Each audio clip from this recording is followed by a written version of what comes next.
Glad to have you back for another episode this week.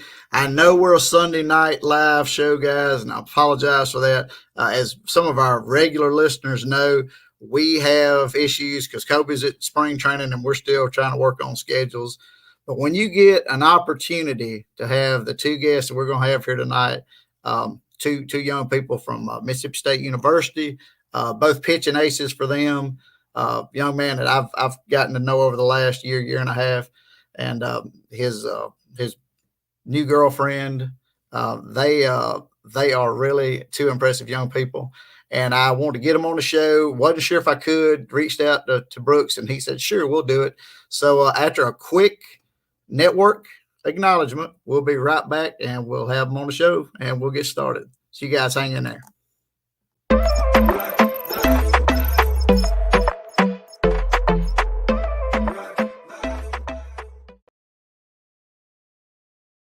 All right, guys, we're back from the network acknowledgement, and I'm bringing on now Mr. Brooks Auger and Kenley Hawk.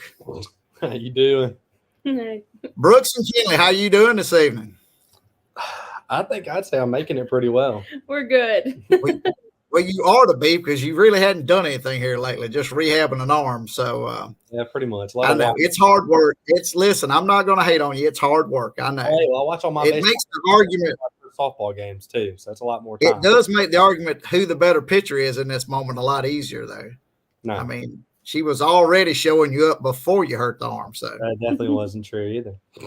All right, for our listeners, Colby and I's listeners that have no idea who Brooks Auger and Kenley Hawk are, which it's hard to believe because both of you guys, Brooks not so much you, but Kenley has quite a social media presence. I've noticed that with the entire softball team. So that's kudos to you ladies because you're getting the word out. And I'm glad to see Mississippi State softball actually getting a little shine for a change. All you hear about is baseball and football on campus. So where it should be. All right. So, Brooks, tell us a little bit about like where you came from. I mean, you didn't just show up in Starkville. You had a journey to get there. Tell our listeners, take just a few minutes and tell them how you got there. So I'm from a little town in North Louisiana called Farmerville. I mean, claim Marion, but it's Farmerville's home for me. It's 15 minutes from the Arkansas line and dead center of the state. Not a lot of people. I went to a little private school all the way up into high school and graduated from there. So from that, I didn't get a whole lot of looks. I was right in the backyard of Louisiana Tech and UL Monroe, and the best I could get from them was a preferred walk-on. And then COVID hit and kind of forced me to look at my other options. So I committed to go to JUCO at Hines Community College down just south of Jackson and Raymond, and showed up there like kind of not sure what was going to happen. I mean, kind of didn't expect a whole lot out of myself, honestly, because like I thought I was good in high school, but I didn't get a whole lot of recognition for what I was doing. And showed up and pretty quickly realized like, okay, like I have the talent and I have the skill set of all these kids, if not better. So it's kind of my job now to prove that. And I walked in on campus day one and got told, you're not going to play here this year. You're a freshman, even though it was a 2-year college. And I was the starter on opening day and then didn't miss a rotation after that. And I mean, within the first 2 weeks of starting at JUCO, had my first offer, and then progressively from then on out, got a couple more. And I'd always started. And then we got to our regional, and I was supposed to start the game the day after, but it went 17 innings. And if we didn't win, we weren't going to move on to the championship of the regional. And they were like, hey, go to the bullpen in the 9th. And I was like, okay. And then I went in the 11th and closed all the way to the 17th and didn't give up a run. And that's kind of when I hit 95 a couple times that I'd never done. And I think I got on the bus after that game and had 4 more offers through text. And, hey, give us a call if we want to talk to you and kind of figure out, like, if you might want to come here. And I knew, like, before I even got back on the bus and kind of settled in, I was like, okay, looks like I'm not coming back to Hines. And within a month, I'd gotten multiple offers and done multiple visits. And then the very last one, Lamonis called me from Omaha because they were at the national championship that year and was like, hey, and he was like, I only got a few minutes. We're going to practice at TD Ameritrade. And I was like, okay, I've never heard anything close to that before from any of these other people. And he was like, but here's your offer. Like, we'd love to have you. And I almost committed on the phone. I kind of had to reel myself back in and be like, I can't jump on this offer too quick because I don't want to look too far into it. But had a quick conversation with my parents. I think I called him back the next day and was like, I'm all in. Let's do it. Let's figure out the paperwork and get me up to Starkville. So just kind of the long process of couldn't get anything to JUCO to COVID and everything like that. Just kind of an odd process with a couple injuries and stuff too to get to where I was. But it was a beat around the bush, but I ended up in the dead center of where I wanted to be. So fantastic. Yeah, I got a chance. I actually met your parents first. I stumbled across your father, and I love your parents, I really do, but I knew the moment that I walked up to him and we, exchanged pleasantries, I knew he was a preacher before he told me that. Yeah, I joked with him. I said, man, you got preacher written all over you. Yeah, he kind of gives off that vibe, but I mean, it's not a bad thing. So that's true. And you're a preacher's kid, so that's good because, as you know, you're a pretty rough kid. I mean, we were not going to tell all the stories tonight. We'll hold for a few for later. But I mean, you were a typical preacher's kid, though. So now everyone listening, he's making that up. So yeah, I'm making all that up, guys. Making all that up. All right, so fantastic story. I tell you right now, you don't follow directions. I told you in a couple of minutes, and you just rambled on and on and on. So, Miss Hawk, I'm sorry. I should have been ladies first. I should have given you the opportunity to speak first. So why don't you tell us a little bit about your story, because I'm curious to know. He comes from a podunk little place in Louisiana, a place I had to look up on the map. I couldn't even find it. But you come from a little small place in Arkansas, Palestine, Arkansas, correct? Mm-hmm. All right. Please tell me it's larger than Farmersville. If you consider like less than 500 people, that's pretty much Holy cow. All right. So I don't have to ask the question that you were the best player on your softball team coming up through high school. I'll admit my sister gave me a little bit of run for my money, but we played different positions. So Okay. See, she even thought to give her sister some shine. Golly, Brooks. Yeah. All right. So I'm assuming Farmersville and Palestine growing up had to be about the same. It had to be. Nothing to do. You had to drive an hour to go anywhere that was any place. But I got a question for y'all. That small town upbringing, is that what keeps you guys centered today? I think so. Yeah, because like you just think about the kids back home that maybe didn't get the opportunities that we did. And it's like you can show them that you can come from something so small, because a lot of the times whenever you move to like collegiate level teams, whether it be JUCO or whatever, I really feel like you come from kids who have either had the money to go play ball at some type of travel team, whatever the level they played may have been, but then you have those kids who are unfortunate and can only play rec ball. Okay. So with your story, did you, as soon as you could pick a ball up, you were playing some type of sport? Pretty much. It was something, always something. You really wanted to play baseball in high school, but they told you couldn't, right? No, I did get offered our quarterback position a couple times. Oh, my Lord. Her story is much better than yours, Brooks. She was going to be the quarterback of her high school team. All right. So tell us a little bit about your journey. You come out of Palestine. You were an above average player. You were a college level athlete.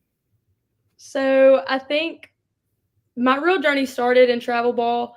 I want to say about the time that I was like 15, 16. I went to a tournament in like Alabama, and I had a big bun on my head. So of course he says I'm 6'1". I promise you I'm not, but I probably looked every bit of it that day. And I remember Tyler Bratton, our third base coach, he was looking for a Germantown catcher, and he stumbled upon my field, and I wasn't even on the radar at all. And they watched me a couple times, and then they called and were like, hey, like, can you go and play? I'll pick up on this team, and you're going to go to like Atlanta. And I was like, yeah, of course. Like anything, it's Mississippi State. So I go and do that. And then that's just kind of where it fell into place where I got offered. So interesting. Very 6'1". We had this conversation before we started recording for all the folks that are listening now. She's not nearly as scary tonight as I saw her pitch. I guess that was yesterday you pitched. I don't remember. Today's the third. I think you pitched the first or the second. And you look very intimidating on the mound. Very intimidating. I promise. I don't know about 6'1". I mean, she was scary looking, but she wasn't 6'1" scary looking. I like how you're slumped down also in the couch to make him look like bigger, like a big hulking man too. I like that. You do it. Yeah, I'm telling you, this girl's the perfect girlfriend. I mean, she is taking care of you. No, not at all. She sits beside me, and she looks every bit of 6'1", but it makes me look taller. So works out for me in the end. So a question. Let's shift gears. You're in your flow now. Now, unfortunately, Brooks, you're rehabbing an injury because you juiced up to 95 and then you blew your arm out. So where are you on the process, on the recovery process? Like, where are you right now? I am in the bullpen stage. I quickly ran through the rehab and the long tossing and the pull downs and everything. And we got into the bullpen stage. And now at this point, it's just kind of working to get my velo back. Like I had an 86 2 weeks ago. And then we took a week off for spring break because they traveled and I didn't get to go because I'm not playing, obviously.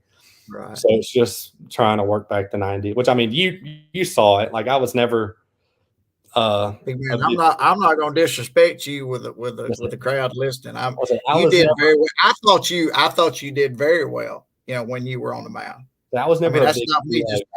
That's not me just saying that. I'm saying I thought you did. I mean, you moved the ball well. I mean, movement on a baseball is effective. Doesn't matter if you throw 85 or 105. So, like, I think the hardest ball I ever threw in a bullpen, even like when I was 100% healthy, was like 89. So, like, I firmly believe if you put me in a game right now, I could probably potentially hit a 90. Like, and I'm still 2.5 months out actually of being where I'm supposed to be. So, I mean, I don't really feel like there's any kind of issues with the velo coming back, but that's just the process I'm in right now. Well, that's what I was going to ask. When you get back to 100%, you're going to be throwing like a Hyundai. No. I mean, potentially. That'd be fantastic, wouldn't it? I've actually I throw a 4-seam my whole life. I've never thrown a 2-seam in my life. And lately in my bullpens, like I'll throw a ball and they'll be like, "Is that a 2-seam?" And I'm like, "No." And they're like, "Well, your ball's running a lot more than it used to." So I might have developed a new pitch, and my changeup apparently is pretty gross right now. Okay. So I might be a whole different style of pitcher when I come back. I might not throw 95. You said 2.5 months, so you're shelled for this entire season. Pretty much. We'd kind of discussed it early, like before the season started, on what we were going to do, and it was the big debate on do we bring him back and him potentially get – because, I mean, I'll be on a pitch clock or a pitch count when I come back. So I'd only get an inning or two apiece every time I came out there. So it was, do we bring him back for the last 6 weeks and him throw 15 innings and then that burn a full year, or do we go ahead and medical and then come back next year and have all this extra time, fall and summer, to work and really hone in my mechanics and try to hit that 100 and then come back and maybe get to start or everything like that. So I think we've pretty much determined that this year's just a watching year for me to kind of get healthy again and push on for next year and be ready for that. So, yeah, I wish Colby was on here with you to sympathize with you because he's going through the same thing you are. He's actually back on the mound throwing something, talking about how, he feels like his arms, he's a 12-year-old again. So, yeah, my first pitch I threw off the mound with the gun, I like juiced it. I was like, oh, that was every bit of 90. And I turned around and they were like, that was 76. It was kind of heartbreaking. I was like, oh my gosh, like this is going to be the longest road ever. Yeah. 12 years old, 76. There you go. All right. So the scary thing is a young lady sitting beside you, she can throw 76 too.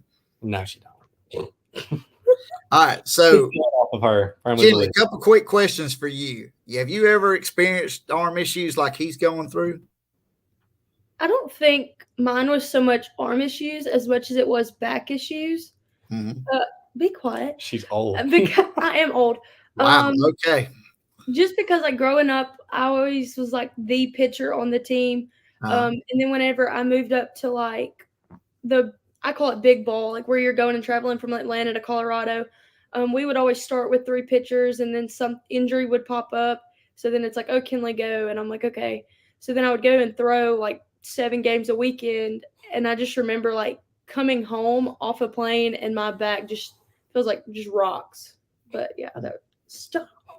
So what? Yeah, big act right, man. Well, she's older than me, so I like to call her an old girl. Oh so my gosh, man! she's my old lady at this point. Stop it! Never call a female an old lady. It's OLE. You It's not owe the me same. ice cream. It doesn't matter, man. It's Don't not do the that. same. That's disrespectful. All right, now look, you're getting us off. Simmer down, Brooks. Quit being a PK for God's sakes. All right. So, Kenley, another quick question for you: Is he's a rough patient, isn't he? I mean, I know you had to nurse on him all the time. He's a rough patient. He's tough to deal with, isn't he? You're not as bad as I thought he's not as bad as I thought he would be. Wow. So Kind of offensive.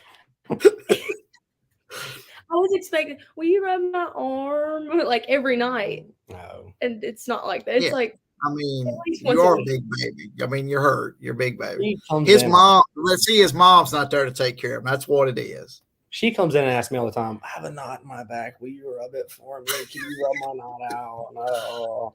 And I'm the baby. No. I probably maybe once a week. Hey, can you like rub this knot out of my forearm for me? And hers is at least 2 or 3 times a week. So Ma'am, I'm Throw sorry. more than- I'm sorry I started that. I mean, she does. happens all the time. She has logged 100 innings so far this year. You've logged none. So, No. I mean, just to be fair. She doesn't. Just to be fair. I'm trying to be fair to her. So, At all least right. she can stay off. So let's shift gears just a second. Okay. Where are you two guys? I mean, I know COVID probably affected both y'all as you're dealing with your education, but I did notice in a social media post of this young lady, the graduation sash. So you are officially an SEC graduate, correct? I am. And Brooks is not. Nope, she's older than He me. is not. Brooks is, but see, Brooks with his arm hurt now is really buckling down and focusing on education at this point. I actually am. So Are you? yeah, Wow. I'm trying to graduate early. I wanted to ask that, so if your mom and dad were listening, you'd actually, I was feeding you that, or you could. I've actually called him a couple of times today and talked about summer classes and trying Oh, to graduate this Lord. semester. We start a master's. Your dad probably asked you to fall off your head on the concrete. So, all right, so let's talk about, since both you, we talked about this before we got started. Since both of you guys are pitchers, and you got that constant battle going on, you're on the mound and you're battling, some of the best hitters in the country in the SEC. So how much, and this is going to be in Kenley's wheelhouse because she happens to be a psychology major. How much actual psychology do you actually implement while you're on the mound? I don't know. I do have this one thing, like I grin a lot and I just stop. I can't help it because it's like no matter like what's out of my control, like I can't help it. But I'm also like happiest when I'm on the field. So I don't really care for the straight face like most pitchers do. Like I'm in my own little world, and I'm in my own little world a lot of the time. But especially in the circle, I'm just like happy-go-lucky. So it's just, I guess that could be intimidating for a hitter. I don't know. So how does that work with your coach? Because your head coach is pretty intense. I mean, she was quite the player, and she's turning into quite the coach also. So since I've been playing travel ball and everything, that's kind of just been me. And so I think like when they were recruiting me, they saw that and they were like, okay, oh, she's not fazed by like an error or a home run or just anything else that happens. So I guess they took it as I have a really good attitude, maybe. I don't know. So you're not one that screams into the glove after there's a miscue or a home run or whatever, right? You see them all the time. Well, I mean, I didn't want to bring that up, but since you led into it, I noticed sometimes when Brooks does that, a little error, maybe a 420-foot shot over the left field fence, he's very upset with himself. I'm going to keep all my comments to myself because I don't need to make anyone. No, I'm just saying. I've noticed it. That's just an observation. I'm not saying it. When I'm pitching, I don't know what you're saying. You might be saying the Lord's Prayer in the glove. I don't know. Like, I've never really watched softball. Like, I watched a couple games in high school, but like for the most part, I never really watched softball. I watch the World Series almost every year, but like going and watching her play, like almost like a dad, like how my dad felt, like honed in when she goes in and stuff. And then someone goes up to hit and she's like laughing. And I'm sitting there thinking, like, how is she laughing at this? Like when I'm pitching, like someone makes an error behind me, and it's not like anger and frustration at that person, but like almost like a like, okay, next guy, like, and I lock in and like I can feel myself breathing hard and like I'm gripping the ball harder and stuff. And like I feel like I approach it differently than she does. And when I watch her laugh, I'm like, what is she doing right now? I'm like, get pissed off, there was some aggression, and she's just like, that's right. Well, they do say opposites attract, and it seems like you two are polar opposites of each other.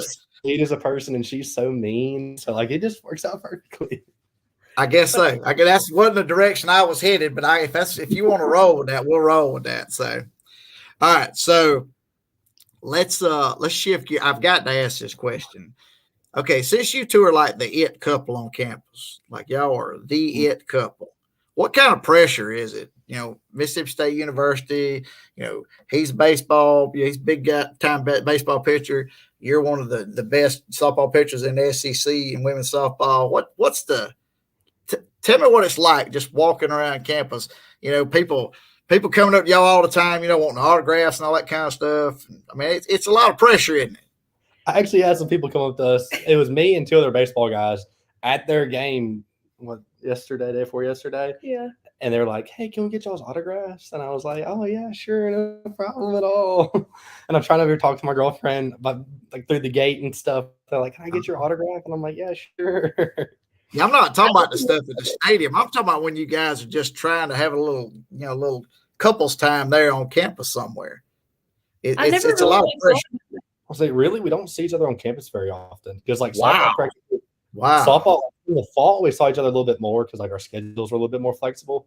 But like baseball practice is in the afternoon, so I have to be there at 12:30 or 1 every day. Right. And they practice a lot in the mornings. So like it's kind of, we don't see each other very often unless it's like around lunch. We'll go get lunch together, like after practice, so we'll get together and do homework and stuff like that. But like throughout the day, we don't see each other all that much. So she does take my truck to class on Tuesdays. I do let her do that, so she has to walk across campus. But because it's like a 2-mile walk. That is extremely considerate of you, young man. Oh, right. I mean, since she's your old lady, OLE. Yeah, I give her a 100-yard walk instead of a mile and a half. Sorry, Kenley. The crazy thing is, she has the most marketable name, Kenley Hawk. Like, she didn't have to make it up. That's not like a wrestler name. That's a real name. Yeah, Brooks Auger, not so marketable. You might want to work on that. So yeah, you can blame my parents for that. You can tell them that online. Hey! Your parents are fine folks. Okay, you talking bad about my name? Look, we don't even want to get started. Your mother's side, y'all are deep into the New Orleans political scene on your mother's side. So we definitely, that's a whole different episode, right? Yeah, Kenley probably doesn't need to know about a lot of that stuff. So yeah, the history of Louisiana and the If you knew how connected your boy was, you'd be pretty She's figured it out a couple times. She's seen it. We'll be doing something, and they'll be like, oh, hey, Brooks. And then she's like, how did they, what? And I'm like, don't worry about it. Don't worry about it. I got this. So, yeah. All right.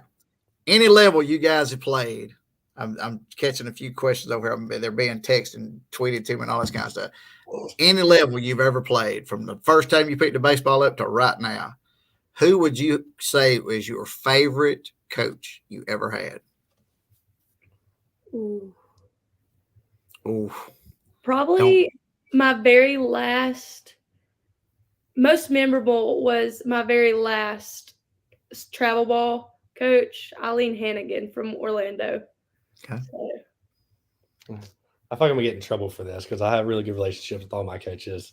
But probably, if I had to pick one, Sam Temple from Hines, because when I first showed up, I didn't want to listen to nothing. I was kind of the it guy at my high school. Well, you're the it couple now. I understand. He was trying to teach me how to take some coaching, and it didn't really want to filter in my head very good. But once I figured it out, like, we still talk. Like, he told me the other day that if I ever want to come down and see him, like, I'm more than welcome to stay with him and his family and come up to his school and talk to his players and stuff like that. So, I mean, that's probably the best relationship I've had with the coach.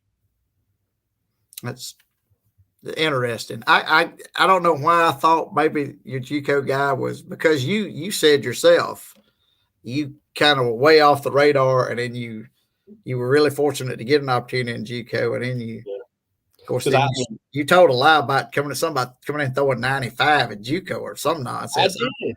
That kind of went over my head. I don't know if I zoned out. I heard 95 in JUCO, and then my last game I played in JUCO, I hit a 5 for the first time. Really? Mm-hmm. That's kind of what got me on the radar with all the schools that fast. Interesting. So. I mean, you got a call from Omaha. I mean, come on. You got a call from Omaha. All right. So what's the? Well, I mean, her answer is going to be a little different than yours. You're still trying to throw a baseball, but what's after school? I mean, you've officially graduated, Kenley.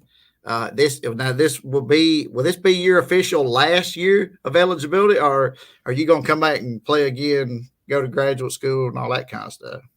So I have one more year of eligibility, and I have until the 1st of May to make my decision if I'm coming back. But I graduated in December, which is semester early for me, with a degree in educational psychology, and then I'm pursuing the school psychology here to do an EDS and potentially a doctorate in school psychology. Dr. Hawk. Better hang on to this one. All right. So, and then what would be the dream job outside of college? I mean, on the backside of college, what would be the dream job for you? Probably either a school psychologist or a psychometrist. A psychometrist. She just introduced me to a new word. I don't even know what that is. So I'll have to look that up now. So, all right. So quit. She's trying to answer the question. You are so annoying, man. All right. Let's jump to you now. First of all, how much eligibility do you even have left? Because, I mean, I know COVID helped you and all this kind of stuff, and I'm assuming did they medically redshirt you this year? My senior year of high school was the year COVID hit, so I just lost that year altogether. I got 12 games in the year. Yeah, she graduated. I thought your first year. Yeah, I thought your first year in college was your COVID year. So, okay, so but you got a medical – but you got medical redshirt this year, though, right? Yes. So my freshman year at Hines was my first year. I burned last year because I had thrown too many innings or whatever. You did. You threw a lot. So this year is my medical. So I'll come back next year as a junior on the field. So you're going I'll have at least two more years? And then technically I could go for my grad year if I wanted to. So I technically have 3, but. So I don't know, I might have zoned out and I missed it. What is your degree in, young man? Or are you attempting to get a degree in? Well, my first attempt was engineering. I was doing mechanical at Hines. Okay, mechanical engineering. I did really good in that for my first year. And then when I got here, they were like, you don't have time for that with the labs and stuff. Yeah, because it's basic classes your first year. I took calculus and physics in high school and then jumped on the next level. It's whatever. She tries to make me feel dumb. So are you an interdisciplinary studies? I need to be. That's the go-to as an athlete, interdisciplinary. I'm doing business administration. So, okay, there you go. Marketing and accounting and all that kind of stuff. All right. Well, after like a 10-year career in the majors, is that what you want to do on the backside of it? I mean, I've always thought about like opening like one of those indoor facilities and kind of maybe starting my own chain back home because there's not a lot of that stuff back there. Or even getting into some kind of I'm not a big accountant person, but maybe getting some kind of job within a banking system. But I mean, there's a couple routes I could take, but it kind of just depends on how baseball pans out for me first. So interesting. I don't know. You might want to hold on to this kid too. Hey, I mean, y'all haven't dated long enough to make those kind of decisions, but hey, in 2 months I could hit 105 and sign for $3.4 million. Lord. So everybody in the majors throws 105 now. So there's a lot of them now. So hey, got to get on that juice, man. Got to get on that juice. They'll ship it to you out of Mexico all day long. Mm-hmm. Yeah, I didn't. The NCAA is not watching this. Don't worry about it. All right, so all right. One last. Well, let's see. Y'all been dating since what, like October, November, something like that last year. She asked me out. Oh dear God! I knew this was going to come out. This is what's so funny because I was going to ask you like what the first real date was like, and you jumped right into it. So yeah, well, I caught her attention first. Okay. I made the first move on talking to her, but then she asked me out on November 1st. So that was the official start date of that. Oh, really? Mm-hmm. That shows how detailed females are, because I think if I pulled up anything about her, it said end of relationship like November the 1st. I knew it was around October, November. So yeah, look at that. You made such an impact on her, especially with that like Robertson, West Monroe beard you got going on there. I even had this when we first started hanging out. I was clean. Baby face. I was baby face, as she calls it. So. Yeah. I saw some pictures of old Playboy when y'all first got started. I should have called and warned you is what I should have done, Kenley. All right, so November the 1st. So what was like the first date? Like, was it like, I know it was impressive. I bet she remembers every detail of it. Actually, we were friends before we dated. And like, it was kind of one of those things. It'd be like, you want to hang out? Yeah, cool. Like, okay. But we did that for a while. And then I think we were kind of sitting there and I was like, we basically date. Like, honestly, like we basically date. And he was like, yeah, I know, like blah, blah, blah. And I was like, no, like we date. And he was like, what? And I was like, we're dating. Yeah. I didn't.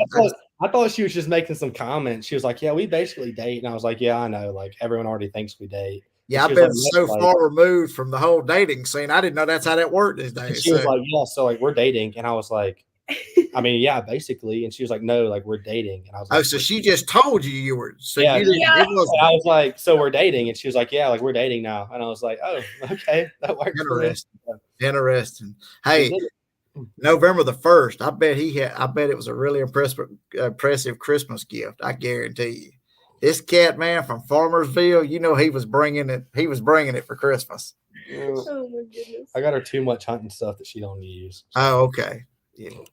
Is he trying to turn you into a hunter, or have you always been a hunter? We've always been. And I don't know why you say that, because my dad literally bought you waders. I know. Her dad bought me waders for Christmas. Wow. Yeah, Dad was trying to keep him around. Yeah. We're going to have to wind this down before she tells you that you're not dating anymore. Yeah. You're frustrating her right now. The amount of times she's told me that her dad was like, you need to keep him around. You need to keep him around. He's a good one.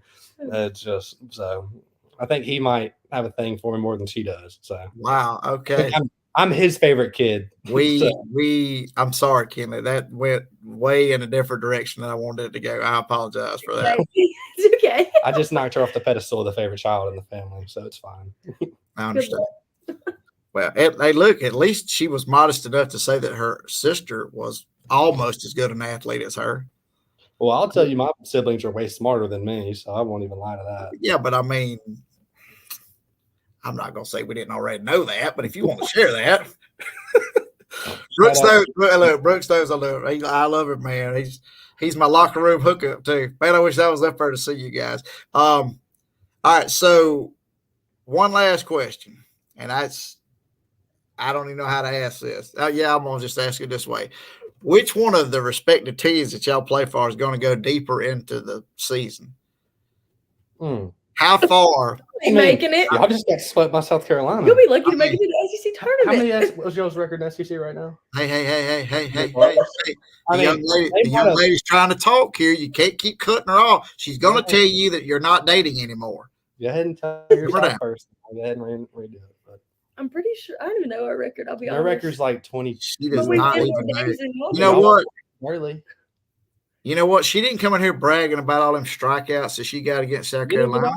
But you know what? She's not even talking about that bomb she gave up either. Just let her make it, okay?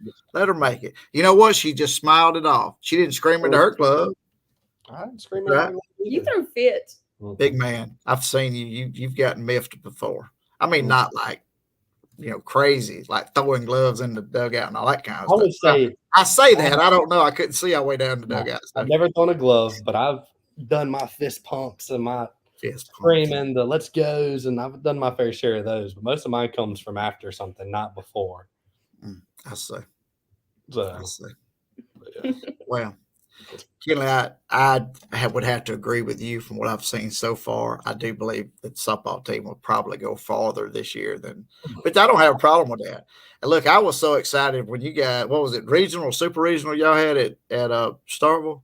Mm-hmm. I was super excited. I used to walk past the softball field and not even know what I didn't know what they even did over there. I just assumed it was part of the soccer complex. Mm-hmm. And then somebody told me, no, that's where they play softball. I said, really? You should check that out. Then my buddy Jack Neldon, he's big buddies with your coach, so that's how I know about all that stuff. So Okay. yeah, try to make my way up there before the season's over, just to check on Brooks and to actually watch y'all play softball. So, but I think our team will turn out fine. We're starting to figure. It's gonna be all right. We're starting to figure. We obviously start. Their record might be better than ours right now, but they're still in the same situation as we are in the SEC. Y'all lost a lot of y'all's SEC games so far. But so have we. Anyways, but we're tearing each other down. Am I going to counsel y'all? Do y'all need some couples counseling? Do I need to bring your father into this? I'll do it. No. I'll bring him in right now. But I think their team is obviously good and they'll make a run, but I think we'll figure it out. I think our pitching has figured it out a little bit, and I think we're going to make some runs. So I think you will see us in the postseason later in the season. But I do have one quick question about baseball. The arms. How are the arms? I mean, are the arms getting better? The ones that were. I mean, I know you're out, but I mean, if you look at it, everyone's kind of blaming everything on the pitchers and stuff. And I mean, we can take the blame for that, because if you look at it, we have 13 or 14 kids off our roster from last year, and then out of that, 5 returning pitchers, and I had TJ. Right. Stone Simmons had TJ. Right. Pico actually just announced that he is having TJ.